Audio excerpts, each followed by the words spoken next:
And all the brothers and sisters said, "Amen." I love that you think we're going to punch him in the mouth. Fingers crossed, right? And I ain't butt chugging anything. We got to do some content here. In the Venn diagram of fucked up, I'm not sure where that fits, but I'm pretty sure I hit the nail right on the head there. Works well under close Nick Saban adult supervision. Randy Sanders has the team dialed in. They are ready to go. How many bananas do you want out of me? Don't know. I kind of want to give Vanderbilt some love here. I love those head games at the two. You got to weigh all your options. It's so much fun. Nobody wants to go Lane Kiffin here? I might go Lane Kiffin here. Ladies and gentlemen, we are back. It is the final episode of Liquor and Leagues for the 2022-2023 season. We have done it. We have managed to get through, and I apologize. This is on me, completely on me. It took us this long to get here. I know you're probably disappointed. You've been waiting to hear our wrap-up episode after the, I don't even know how, Georgia blowjob. Look, I was going to say, let's be clear. There's only two people that care about this episode. Grinch because Georgia won, and Thor because he won the whole league. Won the whole motherfucker. Look, honestly, that's there, the reason I wanted that to was record the it. Episode ever. There's some boom shakalaka worthy things going on here. Yes.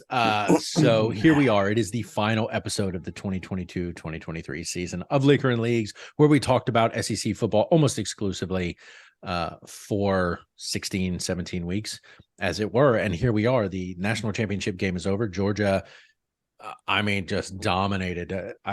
Has there been another national championship game like this?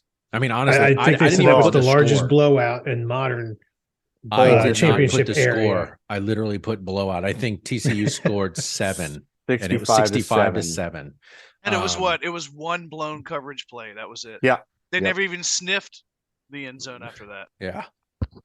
It was a massacre in every facet of the game. Georgia's starting quarterback comes out at the beginning of the fourth quarter. There's no need to keep him in. The game is definitely over at that point. He came out at 13 minutes, by the way. His number is 13. Okay. That's the beginning of the fourth quarter. Boom shakalaka. It is. There's It's number just one. They targeted the 13th minute, and it's worth saying he is now considered one of the greatest walk-on athletes to ever play football. Until the next. Oh, wait a minute. Is that There's Rudy. He's not better than Rudy. No. Well, they may Yes, make a he movie. is. They may make a movie of him. Who knows? But here we are. Liquor and Leagues is back. Gentlemen, how's everybody doing? I'm doing good, Yeah, you are. all things considered. Yeah, you are. Look, Can I'm we talk doing about good. fantasy football? Do you Fuck really this want game. to? Do you want to talk about more than fantasy this? football? More than this. So, quick breakdown. Here we are. The season's over. Grinch two-peated. He was the back-to-back champion in Liquor and Leagues. This is the first. He's been dethroned. He is no longer on the top spot. My reign of terror is over. King of the Mountain. He's done. And I am now sitting in the top spot by one pick. Yeah. So it doesn't matter. And I've given a lot of thoughts to which one of those one picks it was, but for obvious He's going to go back reasons- to that Kentucky game. Where was that kid? He's like, fucking exactly. Kentucky, fuck me on that one. Yes, he did. I thought you used- Auburn. I thought you used I recall seeing that text. The wild card? That you were using your wild card on the Kentucky If game. only he had. And if you can produce it, know. I will absolutely If only change I it. had. If only. I had. Yeah. I wasn't going to use try it for the national championship game because I just knew it wasn't going to happen. You'd look real dumb going TCU. Mm-hmm. Yeah, what kind of an idiot would pick TCU to win? Yeah. Fucking So moron. 116 games. I got 90 of them right. Grinch at 89, Haas at 88, Mac at 82. So our win percentages are fairly similar to the previous season.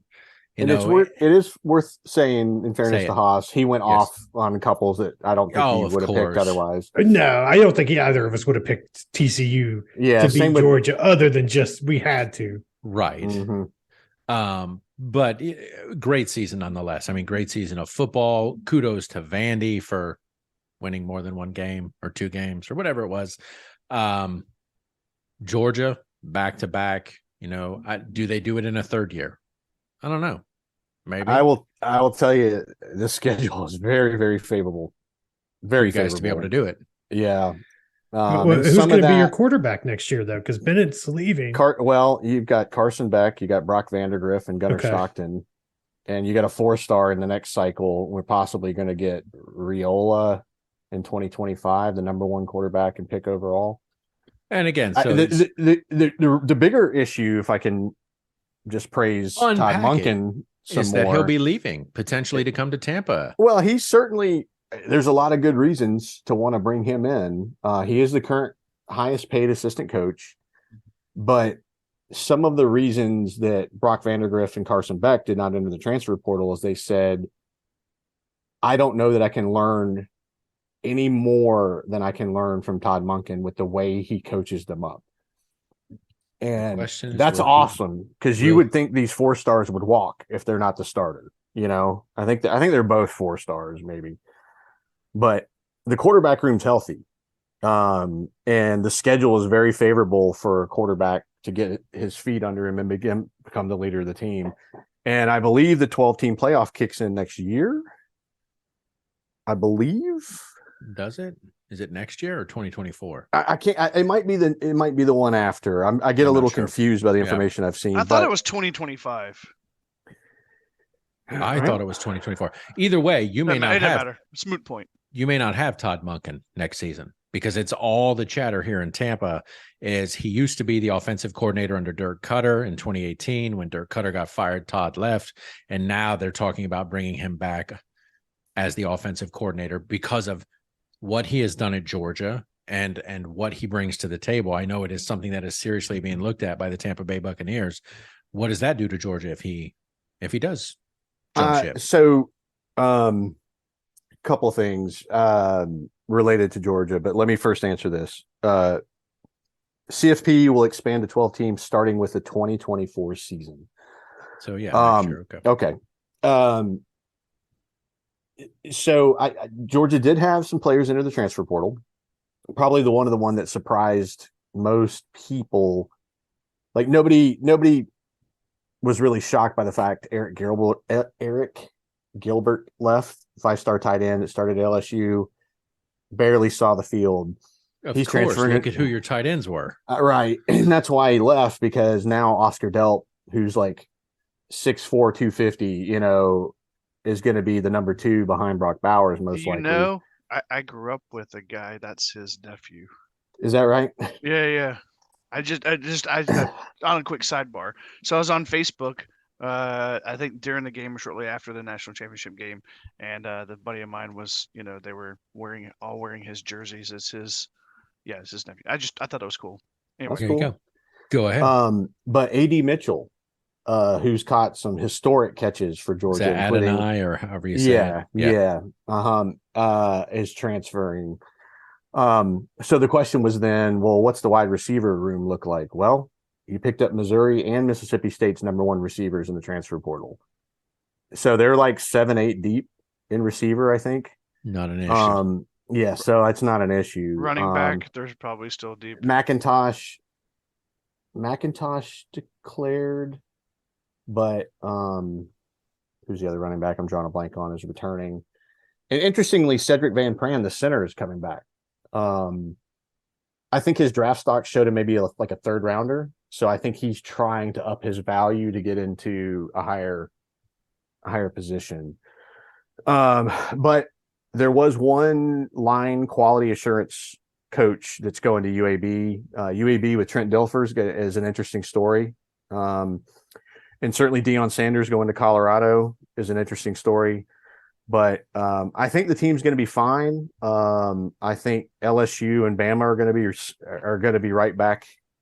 I think in the mix. LSU did a ton of shit with the transfer portal, and Tennessee is probably going to be dynamic again. So all that to say, I think Georgia it is possible for them to be in the mix again. And they've got more returners this year than they did the previous year. And with a favorable schedule. Yeah. And so there you go. And that schedule's weak as shit. And part of that is because the SEC asked Georgia to drop the Oklahoma game because they're coming to the conference. So they had to fill it with what was available, which is why they ended up with, whomever. It like I said, the schedule is actually a little embarrassing. It is, but it's like you said, you play the team in front of you. Yep. So it doesn't matter. So let's go around the room real quick. Haas, South Carolina, brothers. How would you have graded them this year? I give him a B plus. Yeah, Really? I give him B plus. Yeah, and most of that's hung on their special teams. I mean, assume. number one special teams in the nation. Yeah, I mean, without that, bro. I mean, well, you know, I mean, here's the the South truth, Carolina or the Tennessee and Clemson wins. Holy yeah, cow! well, that's why they get the B plus because, look, as a Carolina fan, if you can beat Georgia and you can beat Clemson, that's a winning season. You can lose all the other games, no one cares. They couldn't beat Georgia, but honestly, that's really like the Clemson win is obviously always the bigger win, and so that was huge. Yes, taking down 2 top 10 teams back to back. They were in the bowl game. I would have loved to have seen them get the W over Notre Dame. That would have been nice, but yeah, no, I mean, Shane Beamer got a fat raise to bring him back. They've got a new offensive coordinator that I'm excited about, Dow Loggins. They just signed the number 1 offensive tackle in the country. He committed today, Kip something another. Kip Pringle. Thank you. We'll see if he sticks around. Depends on what his NIL deal is. Yeah, well, I mean, you mean like who's the quarterback that Florida lost? Jaden right? Rashad or something like that. Look, and all things being equal, and I Googled this, the number 1 recruit in college football this year is who? It's not Peyton Manning. It's no, Arch Manning. Arch Manning. It's not Arch Arch Manning. It's the other quarterback. No, he's number 3. Well, highest paid. It depends on where you look, right? The 247 composite or whatever, right, moved him to on 3. Somebody moved him to 3rd. I forget who went into 1st. Well, regardless of that fact, the highest NIL deal right now is Arch Manning at $3.5 million. Yeah. This kid at Florida, this 5-star, who I think was ranked 14th overall, $13 million deal. There's no way that could have been legit. Like I mean, the highest deal right now is Arch Manning at 3.5, and this kid's getting 13 million. Yeah. Word on the street, it was the University of Florida NIL consortium, which is not tied to the university. But apparently what happened was they came to an agreement of this 8-figure deal, and he signed his letter of intent. Then it turns out there were benchmarks to make that 13 million. He had to hit specific benchmarks during his time here. And he came out and said, that's not what we agreed to. It was supposed to be front-loaded money, all up front. I don't even see how that's fucking possible when the biggest deal is 3.5 million. How you think 8 figures is going to be up front at 18 years old? Of course, you're going 13 million. I'm taking that. So he jumped from Miami to Florida, and when he found out it wasn't upfront money, he bounced, or he requested to be released from his letter of intent, which I think last Thursday Florida actually agreed. They have released him. Yeah, they did release him. And who the fuck knows where he's going? Well, that's the problem right now, right? Is, everybody's pretty much got their recruiting class locked up. So, not only do you look at it and go, okay, well, he's bounced from Miami to Florida. Now he's bounced from Florida. If I don't commit to this NIL money, he's going to bounce from me. It does at some point say something about the quality of his character. Not that I would have done the goddamn exact same thing if I was told this. I was getting X, and now you come back and say, "Oh no, we've changed the number on this." But then you're I would starting have to bounced too. But you're starting to see a pattern with this kid. And I think if I'm a coach somewhere, I'm talking to my staff, and I'm going, "No, is he worth it? We're not interested in putting up with those kind of distractions and bullshit." But you would have done the same thing, though, right? At 18, yes, Haas would have gone. No, you do the same fucking thing tomorrow. At 18, Don't yes. tell me you wouldn't. No, you're not. Somebody 18 says tomorrow. 13 million. Would I though? Just to add to what I was saying earlier, we were going to give you $13 million, and then you said, "Okay, fine, I'll sign with you." And then they came back and said, "No, we're not." You wouldn't continue to work there. I mean, I guess I would say, absent what are you saying after the 13 million isn't happening the way I expect, would weigh in heavy. And if there's not good answers, because if I to your point, Mac, if I went from knowing and feeling confident I had a deal to I don't even know what the hell's happening anymore, yeah, I'd walk. Well, and again, apparently the word on the street, as I said, is they simply said it's not that the money's not there, it's that you have to hit these benchmarks to obtain that money. And I don't know what the benchmarks Which were. I think they is didn't reasonable, say that. but Right. And that's what I think in terms of NIL, that's totally reasonable. If you go, well, if you have 8 wins a season, you get X amount of dollars. You throw so many touchdowns, you get X amount of dollars. If you're here the entire 4 years, you get X amount of dollars. Yeah, the Because- problem you've got now is I guarantee you none of that shit was put on paper, because why would you put anything like that on paper? And so now you've got a he said, she said situation. Well, contract. I mean, I'm sure Haas can speak to this. Contract law. If it ain't in writing, it didn't happen. I mean, there's, Hey, there's some and that's where- caveats- there's that's some where I caveats and agree. exceptions to There's that. a handshake. If you're and that's 18 year old, strong if as you're oak. 18 years old, you do believe what they're going to tell you. Right. And but I don't know the specifics. All I'm saying is to go from again, the highest deal in college football at Archie Manning at 3.5 to 13 million for a number 14th ranked 5-star quarterback. That's astronomically different for 18-year-olds. I don't know how he thought that that's all front loaded money. What are you, Because Tom they Brady? told him it was going to be potentially. But Well, we're speculating they told him. We I said don't know that. potentially. Yeah. I mean, to me, yeah, it's another saga in the NIL story. But what's amazing to me is they now have algorithms to predict NIL value of players based on their social media presence. Has it even and been so around That long didn't enough? take. That didn't take. long. well, The taste money- clusters have decided. money motivates, right? Right. You know, and just to go back, so 247 Sports still shows Arch Manning as the number 1 overall. Dante Moore, quarterback going to UCLA, is number 2. The player that I had read in a separate ranking that moved to 1 was Nico Iamaleava. Is he going to Clemson? Like their last going to quarterback? Tennessee. Nico. Oh, no, just Nico go with going Nico. to Tennessee. Yeah. Again, so obviously I would think you would score Georgia an A. Haas is going with a B plus. Mac, what would you score Florida? F. F. You Okay, lost to Vanderbilt at home and got blown out by Oregon State. Fuck you. That's an F. I'm sorry. But my problem was Anthony Richardson didn't play in the bowl game. It doesn't matter. And You Jack shouldn't Miller have gotten blown out. Jack Miller never did he even take a snap this season? Next man up. Because you know what? You're going to be the starter next year potentially. Maybe. Maybe. Well, I said, but yeah, I'm maybe. saying potentially. That's the way it should roll, right? Is that you've been there in the system playing backup. You should be the next man up to be the starter. So okay, fine. D. If you want to, if you No, don't like my I'm F, fine I'll with give your you a D. F. I'm fine with your F. Haas will tell you Shane Beamer's the guy. Grinch will make no argument Kirby Smart's the guy. What about Billy Napier? It's I'm been not a going to say year. it's not the guy yet. Not yet. So now I this know, is his first I think- recruiting class. I think we I think cancel his this- season. We cancel his season. Yeah, his it's It's been one We're season. can- You cancel We're his canceling Netflix. Florida football. his taste It's done. clusters are not good. They're not good. No, Um, I think. Well, I think this Jaden Rashada thing is going to speak volumes to what he can do as far as recruiting. And I know all that's not under his control, Right. but he was involved in that without a doubt. And so, now you've lost your only 5-star recruit in your recruiting class. That concerns me a little bit, but I'm not ready to pull the plug yet. But go back a few years and look at Georgia. How many non-5-star recruit? Brock Bowers was not a 5-star recruit.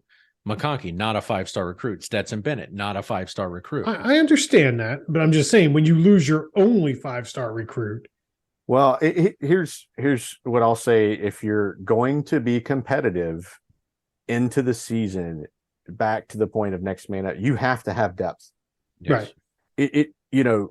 Georgia lost Nolan Smith, who was kind of the heartbeat of that whole defense. Somebody else had to step up, which he did. But that's how you have to build teams now. You can't be one deep and your whole system runs on that. Right. Because you're one injury away from going, well, what could have been? And it's interesting because I was reading another article about, so we talked about, do national championships change do they move the needle on recruits? Now, we certainly brought a ton of recruits in for the parade, the national championship parade and celebration, which undoubtedly had an effect, as opposed to the opposite of like, we didn't go to a bowl, right? But I'm gonna paraphrase this article. NIL money is nice. It is, and I would have taken it. Oh man, would I have taken it as a college student? But you know how much money a first-round draft pick makes in like signing bonuses and shit, as opposed to an NIL deal? A lot. Yeah. That's what you sell. And if you look at Kirby Smart's statistics of putting players into the NFL, He has put more into the NFL than Georgia did in the entire 1990s. But I think this is where it comes back to the point Thor was making earlier, right? At 18 years old, you're looking at that NIL money going, I could be one blindside tackle away from not having an NFL career. I want to get paid now. Well, what my counter would be is, are you coming here to be in the NFL? Do you love the game? Let's say you do get injured. Are you going to have the heart and tenacity to stay with the team, to keep working? Because if you will, I'm going to make you a product NFL draft worthy. But you can't guarantee that if you get injured. Well, you can't. I mean, I'm not trying to be flippant. You can't guarantee anything, right? But well, that's true. Yeah, I agree. I mean, AD Mitchell played in like 3 games or something last season because of injuries. He got hurt in the Oregon game. And so, he chose to transfer, and it's his decision. He thinks he's got better opportunities somewhere else to play elsewhere. He sees the competition. He wants to be on the field. Now, we also know Georgia's offense doesn't focus on receivers. It does the 12-man where you do the 2 tight end set and the 1 running back. That's primarily what everything Todd Monken does is based out of. But that I've heard Kirby Smart say it. I've read numerous articles of like, this is how they approach recruits. If we are going to make you into this, we're going to take a 3-star Jordan Davis and make him a 1st rounder.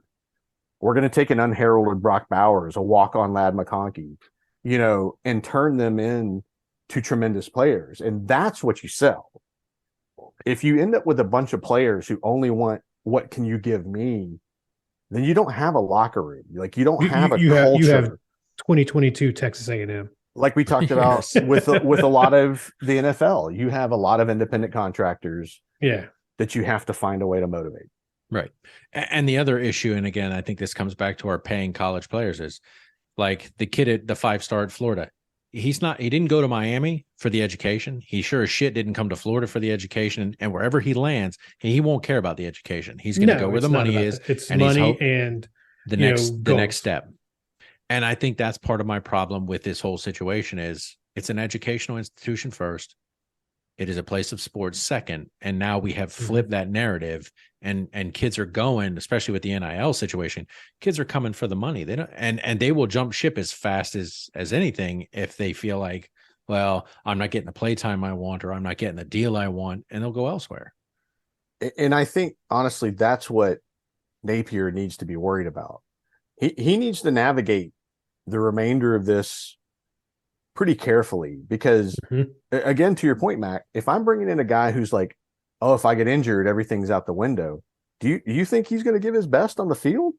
No. That's always going to be in his mind. He's going to be going down like shadow boxing, like as soon as something comes near him, he's like, yeah, exactly. And that just isn't, you can't practice that way.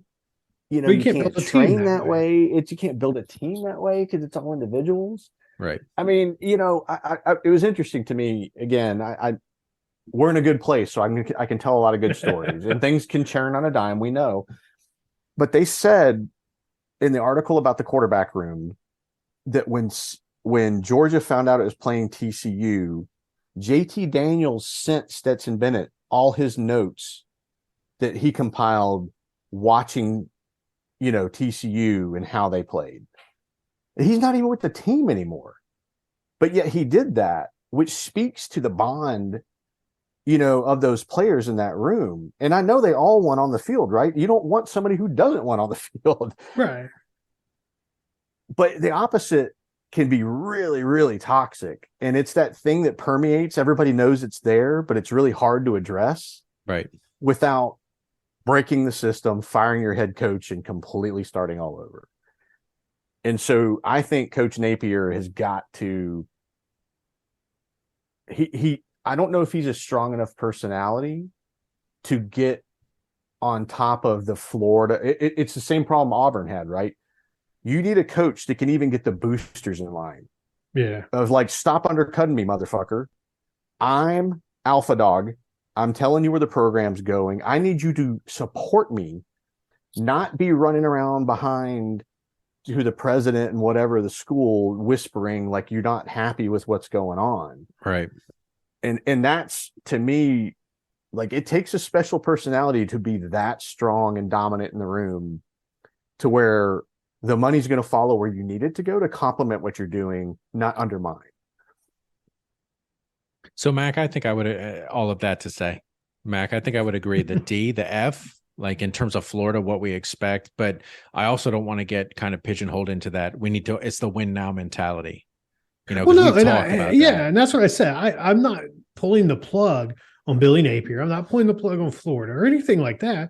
Right. But if you look at what you expected from this season, and it's certainly the way they came out in the first game, I think this is an F. You expect, I'm not saying you expect them to win the conference, win the division, any of that stuff. I mean, you like for them to do it, but, what is expected of them on a regular basis, this is not it. And if this is the pattern that continues, it's going to be a problem, and it will lead to the end of Napier's tenure in Florida, without a doubt. Rapidly. I mean, I think with Florida, you can break them into categories of scoring, of rating, because to me, and again, I'm trying to be a student of the game, and I just watch what's happening.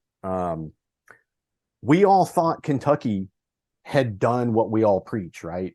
Patience, build the right way, get there, earn the facilities, build the core, get, kind of consistent recruiting classes. This leads to success. I mean, we've seen the other teams that tried the lightning in a bottle, transfer portal. I'll take everything and anything that's out there. I'm going to wow you with my quarterback and tell you I'm throwing the ball, even when we're on defense. Right, and see how that worked out. And then you've got everything in between. And I think Florida is somewhere in that spectrum of everything in between. You don't quite know what they're trying to achieve. There's some identity. There's some identity issues related to AR became like everything got hung on his shoulders, and Florida went as AR went. And I just don't know that he was quite ready for that without some better support. Well, and I think one thing that concerns me, is that I don't know what Billy Napier's offensive plan is yet.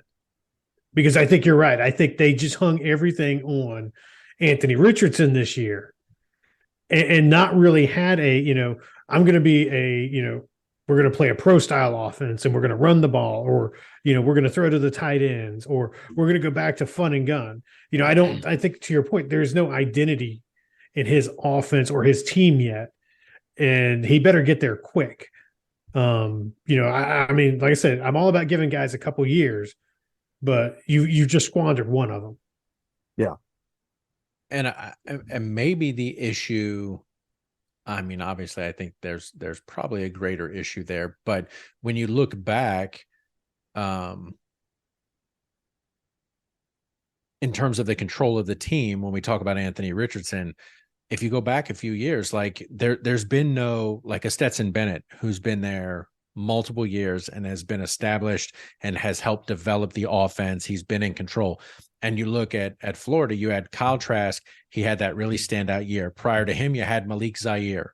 But after Kyle Trask, you had Emory Jones. Malik Zaire. Exactly. Yeah, exactly. There's been no real consistency at the primary point of the offense at quarterback. In the last decade, they have had 1, 2, 3, 4, 5, 6, 7, 8, 9, 10, 11, 12, 13, 14 quarterbacks in the last decade. At the primary position. At the primary position. That's a problem. Well, I say that, but Jack Miller, he played in one game. Jack Miller the third. But prior to that, subtract one from that list, like 11 or 12 quarterbacks, because there's been no sustainable consistency at the quarterback position. And it's hard to develop an offense around a guy when you're swapping guys regularly. And guess what? They just lost their 2023 5-star quarterback recruit. So, maybe Jack Miller the third is the guy. He hasn't gotten the chance. He's played one game. Well, we know it's not Kitna. Well, that's the fucking truth. But there has just been, they have really The last time they had consistency was in the gaps between Chris Leak and Tim Tebow. From 2003 to 2009, they had two quarterbacks. That was the last time they had consistent quarterback play. After that, I mean, they have just run the gauntlet in terms of quarterbacks. There's just been no consistency. It's a list of guys that have gone on to do okay, but why have they not been able to produce and sustain there? Right. Yeah, I don't know. And again, I think part of it is also, you know, you went from Urban Meyer, and then after he left, you started running the gauntlet in terms of coaches. Yeah, head coaches and offensive coordinators. You're changing that all the time. Wow. So you're changing your schemes, which changes who you want to quarterback you. But if you look at this, I remember. Sorry, go ahead. Finish your thought. I was going to say, if you look at the same window versus Georgia, Georgia's had two coaches in the last decade.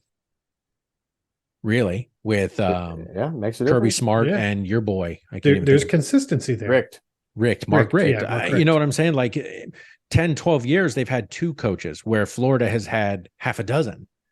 And it's just like, shit, man. The coaching carousel at Florida hasn't helped, not just the head coach, but the coordinators, the offense and defensive coordinators have been swapping up. And so it's just like, there's just been they haven't breeded consistency at Florida, and that's been part of their problem. Well, and I'll tell you too, I remember reading an article about Napier's philosophy on how he was going to approach recruiting, because he said if you lose Florida, or whatever percentage of the team was Florida recruits, you know, that was what led to success. So I you know, as I look at Florida in the 2023 cycle, ranked 14th.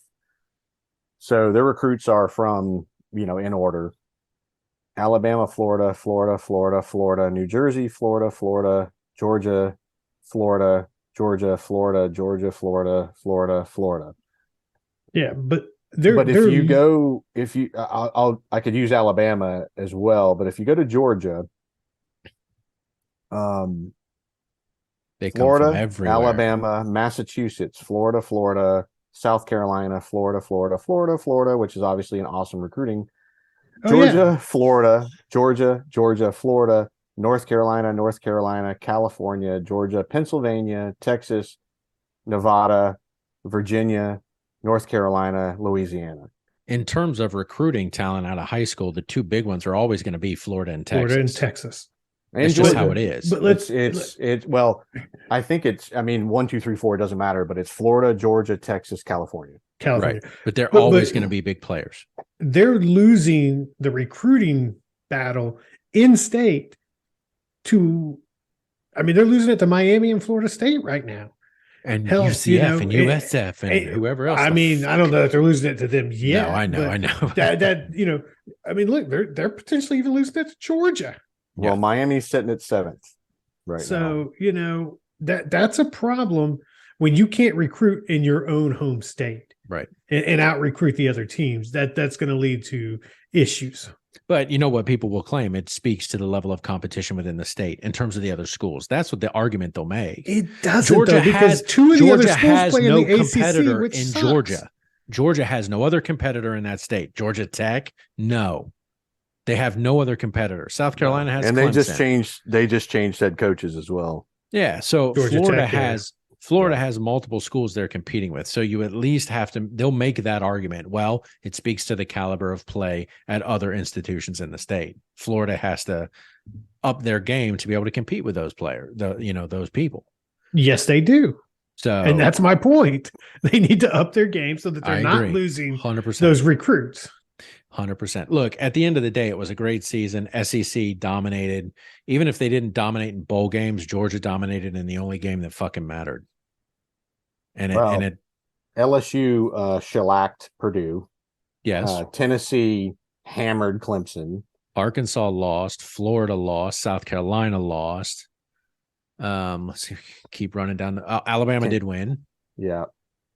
But I think I'm pretty sure we were like 500 in bowl games in terms of our win percentage. It wasn't a great showing. It's like the top did really well. Everybody else didn't. Right. I will say for me, Georgia was not a standout team in terms of the expectation. They did what you expected them to do. The team for me in the SEC was Tennessee, that went well above and beyond what I thought they were going to do at the beginning of the season. But then you had teams like Kentucky that you thought were going to be Arkansas, Kentucky. that team. Yeah. Yeah, Arkansas. What the fuck It happened? reminds to me them? of the SEC shorts end of season grades. Did you guys see that? I did see No, I that. didn't. At the end of it really, really made me sad. Yeah. But I know. Um, We should definitely mention we are lesser for not having Mike Leach yeah, as part of In- the in Mississippi the- State. anymore. yeah.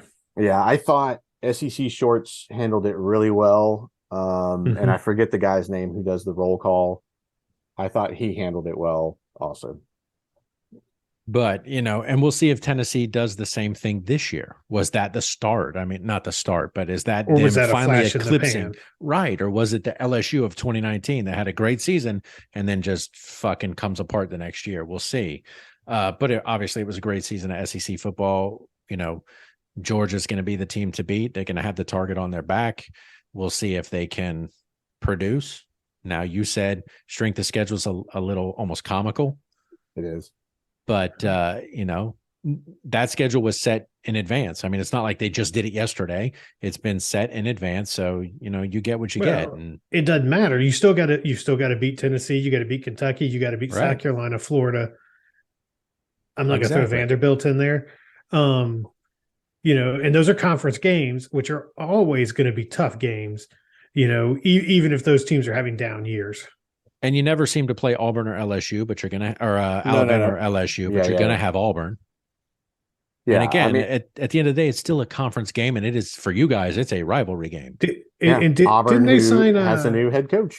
Yeah, was it Cadillac Williams? Hugh Freeze. Is it? Oh, is that who it Hugh is? Freeze and Cadillac Williams was retained on staff. I'm sure he was like, Freeze? fuck you. Oh, and I think Bobby Petrino is going to A&M as an offensive coordinator. Jim Blow Fisher is going to try to rebound after last year. I started to say this earlier. Florida doesn't deserve an F. They deserve like a D because A&M deserves the F. Jesus. They definitely get the award of it couldn't have happened to a more deserving team award. Yeah. I mean, you go from preseason top 10 to not making a bowl game. Yeah. Did they win 5 games? And I said 27 transfers. I think it's 22 transfers. That's okay. Couldn't have happened to a more deserving team. At the end of the day, like I said, the only line that matters is Georgia won the national championship. It speaks to the dominance of the SEC. I mean, in the CFP era, I mean, the SEC has all but dominated. Let me ask you this. Do you think the Georgia-Michigan game would have been a closer game than Georgia-TCU? It's interesting. I mean, as we all commented on during the playoffs, TCU was just relentless, and Michigan was on the back foot from the start, and they couldn't even muster more than one positive drive. Yeah. And so I agree with Coach Smart. If A equals B, it does not equal C. Like, you play the team in front of you and every game is different. But holy shit. I did not see 65-7 happening. No. I knew they'd win. I was fairly certain of that, but I did not. I mean, because you saw the weird lines moving and everybody's like, oh, I don't know. And Lee Corso picks TCU. So there was some weirdness going on, right? Well, but TCU put up 51 on Michigan. You would have expected them to put up a few points on Georgia, more than 7.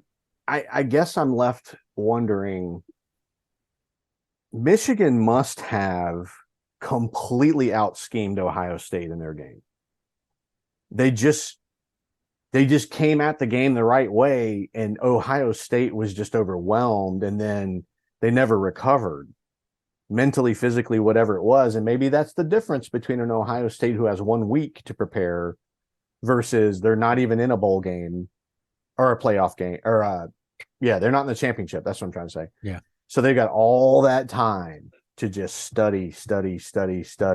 And then they get that redemption mantra that they repeat, which is powerful, right? Because we were all together watching the game. I've said either team could have won that game. And really, if you're Ohio State, you're sick at your stomach. Because you would have beat TCU. Right. Yeah. You go and 65. you only have so many opportunities at that.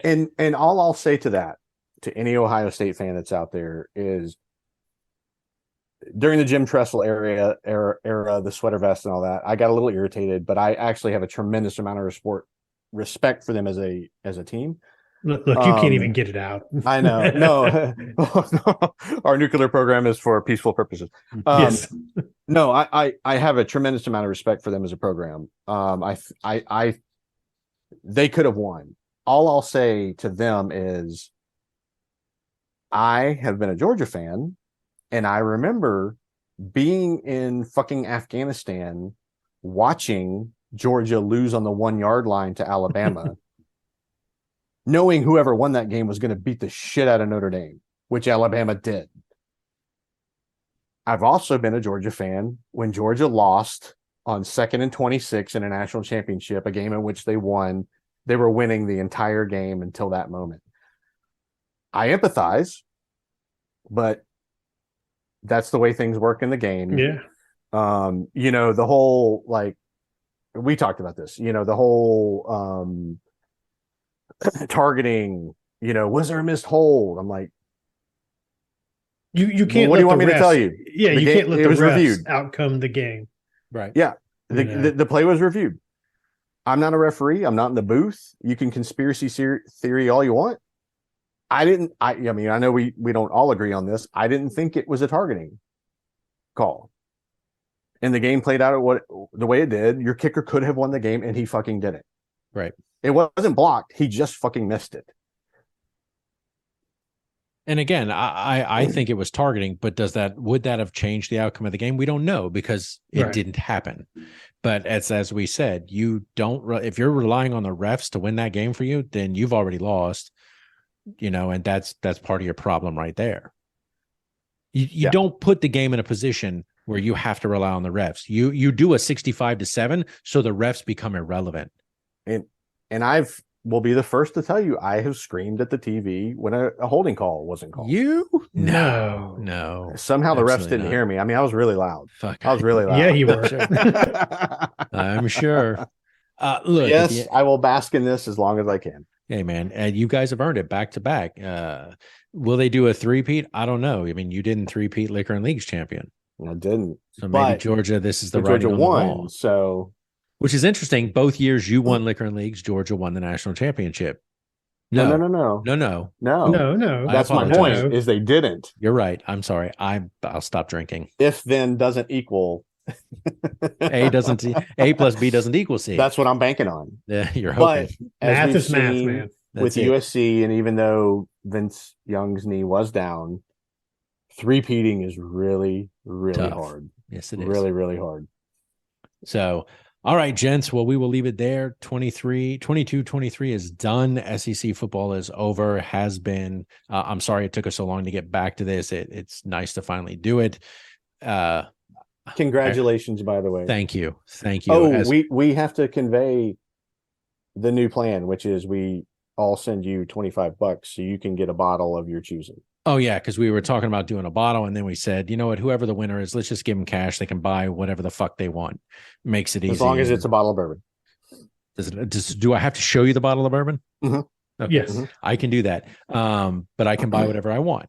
Yes. Okay, it's not like, you got to specifically buy. No. It should be Bibb and Tucker. I'm good with that. Bibb and You Tucker. must be inside a liquor store when it's spent. I'm good with that too. I will take that money and I will buy plenty of alcohol. Now, what if he buys a hooker, gets a hooker inside the liquor store? Does that still count? He said it doesn't matter as long as it's spent in the liquor store. I just wanted to see where send pictures or it didn't happen. That's it. Because it's just Judy. I won the Liquor and Leagues. This is my first Liquor and Leagues championship, and I also won the fantasy football championship, going from dead last to dead first. Heavy is the head that wears the crown. It was a good year for me. Everybody's going to be aiming for you. Remember how you bitches were all conspiring to get me? Yeah. We're all conspiring to get you. I'm good. Look, all I know I'm done. This is the last episode of Liquor and Leagues. I'm ready to mail this fucking Bananus somewhere. To yourself. Apparently. Return to sender. I don't want to spend the money to mail it, so I just keep losing. That's why. I mean, that's one way to do it. I think if whoever loses should have to pay you to mail it. Like if I lose, I should have to send you the money to mail it. You shouldn't have to eat that cost. I'm lost. okay with that, except that apparently I don't seem to be winning anytime soon. Well, look, Of you were course, I don't second have to place. win. I just had to come in not last. You were second place in Laker and League or fantasy football. I was going to say, no, I wasn't. Was No, I you were third? s- Yeah, you I was, were I was third. You were Haas third. was- and Haas came out of the gate gunning and ended up. Well, he dead won last. the regular season. Won the race, which means you're- nothing. You're In a my opinion, bottom. doesn't it means fuck all. You're a bottom, Haas. That's right, Haas. Welcome to the bottom. So yeah, Strangely, he's I think down he's here. into it. he's Yeah, I joining think so. the ranks of the bottom. All right, gents. Well, we will leave it there. I'm looking forward to a new season of Liquor and Leagues when we reach the fall, August, September timeframe, probably August. I haven't looked at the schedule, so I don't know, but it'll be August sometime. We will be back for all of our listeners. Please stay tuned. We will start putting out some information on that as we get into the year, and you guys will know when it's coming. But Liquor and Leagues will be back for another season. We'll see how Florida does. We'll see how Georgia does, and if South Carolina special team shows up for another year, maybe the rest of the team will decide to show up too. As always, gentlemen, I appreciate doing this week in and week out. Your hot takes, your perspective, and your approach to SEC football here in the South. Love doing this week in and week out. I will miss you guys until we get to the fall, but looking forward to it as always. So until we meet again, I bid you adieu. Later, gents.